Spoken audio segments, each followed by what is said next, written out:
Hey, it's Anne Marie with Speak Confident English, and this week we're going to talk about how to say no in English and do it politely. Whether you're too busy, too tired, or you just don't want to do something, it can be challenging to say no to a family member, friend, or coworker who needs your help. It might be difficult because you're not sure of the right words in English, you don't want to hurt or disappoint anyone, and you might even feel guilty if you say no.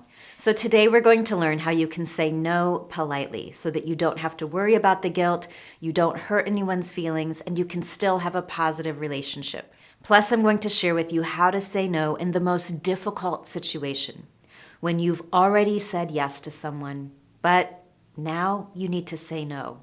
So be sure to watch to the end to get that final tip.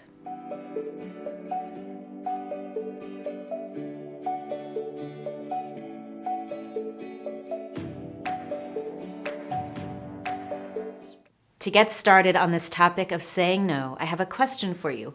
Have you ever heard of this expression, busy bragging? Busy bragging is when someone loves to talk about how busy they are and how many commitments they've made. But you and I both know that being too busy can actually be miserable. It means that you might not be getting enough sleep, you might not be doing well in your job, and you feel stressed and overwhelmed. Learning how to politely say no in English will help you avoid overcommitting so that you don't feel stressed and you don't feel guilty about saying no either. When it comes to saying no, I could give you a list of fake, phony excuses like, oh, I'm really sorry, I can't come to your party because my bird is really sick and I need to stay home to give it some medicine. But here in the Speak Confident English community, we believe honesty is the best policy, and we love combining that honesty with the language that allows you to stay polite and friendly. And that is the first strategy for saying no. Whether you need to decline an invitation or a request, it's important to be honest, but you don't need to include a lot of details when you say no. For example, if a colleague invites you out during the work week, and honestly, you're just tired, you want to go home and watch your favorite Netflix show, or maybe there's an event at your child's school, you could simply say, I'm sorry I can't make it. I've got something else planned, but let's try another time. Now, if it's a colleague requesting you to stay late and help them out with a project, you can make a small change to this example by saying, I'm sorry I can't help you out. I've got something else planned, but I hope everything works out okay. Again, you're being clear about saying no without giving too many details. But what do you do if someone insists that you say yes, and there's a lot of pressure? In that situation, you want to make sure that you don't leave any room for maybe. If someone asks you to do something and you are honestly too busy, too tired, or you just don't want to, but you say something like, oh, I'm not sure if I can. Let me check my calendar. Or, I don't know, I'll get back to you. In those examples, you didn't say no, you said maybe. And that means there's room for them to continue putting pressure on you, and you might eventually say yes. So you want to avoid those kinds of phrases. Other phrases that you might want to avoid are, can I tell you later? Let me check my schedule and get back to you. Instead of leaving room for maybe, it's important that you are clear about saying no. But you can still be polite by using something like, I'm afraid that I can't. I have another commitment. I'm really sorry. Or I would help you if I could, but I'm not able to. I've got something else I have to do. In those two examples, I was clear about saying no, but I did it politely and without including too many details.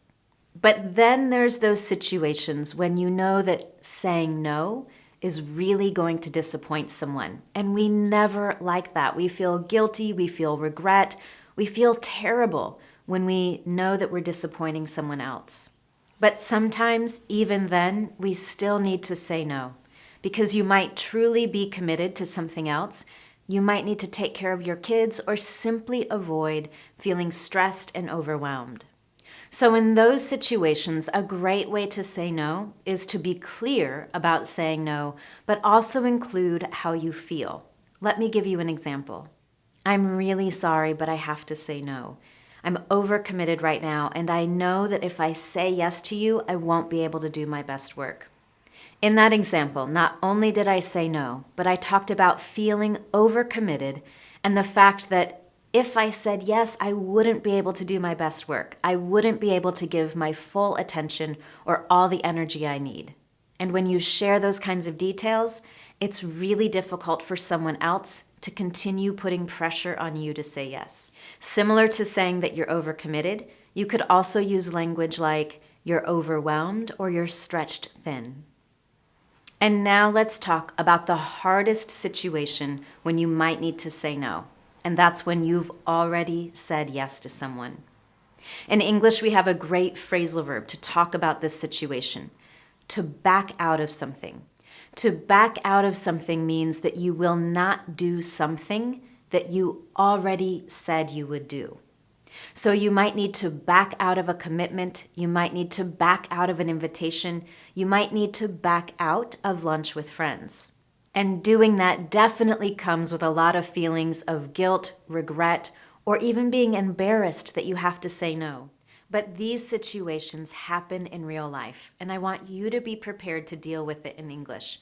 It might be because of an emergency, maybe there's a crisis at work, or you just get sick and you have to say no to something. Here's how you can do it in a polite and caring way. First, apologize and explain why you have to say no. If you can, offer an alternative. And finally, finish with what you hope will happen in the end. Let's look at examples of putting all of those together. I'm so sorry, but I won't be able to stay late tonight to help you finish that project. My daughter's sick and I need to be home with her. But I'll send out an email to others on the team to see if anyone else is available, and I really hope we can find someone. In that example, I apologized and explained why I needed to back out. I offered an alternative by saying I would help them find someone else, and I ended with what I hoped would happen in the end. Let's look at one more example. Let's imagine that you've been trying to get together with some of your best friends for lunch for weeks, and all of you have finally decided on a date, but you've just had a crisis come up at work. So here's how you could manage that situation. I'm really sorry, but I have to tell you I can't come to lunch tomorrow. We've had a crisis come up at work, and there's no way that I can leave my team right now. I know it was really hard for all of us to find a date. So please go ahead and have lunch without me, or hopefully we can all find another time in the next week or two. Again, I've apologized and explained the situation. I've offered a couple of alternatives, saying they can either continue without me, or we could try to find another time, and I hoped that it would work out in the end. Now that you know how to say no politely in English, I want you to practice, and you can share your answer with me in the comments below.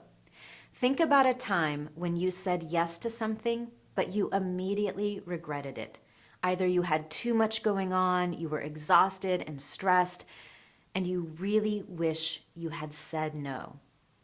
What could you have said? Try using the strategies that you've learned and share those with me. Now, as always, if you want more examples of how to politely say no in English, I've got those for you in the online lesson. Plus, if you love this topic, be sure to check out my playlist on dealing with difficult situations. For example, how to deal with rude questions. And don't forget that you can subscribe to this channel so you never miss a future Confident English lesson. Thank you so much for joining me, and I'll see you next time.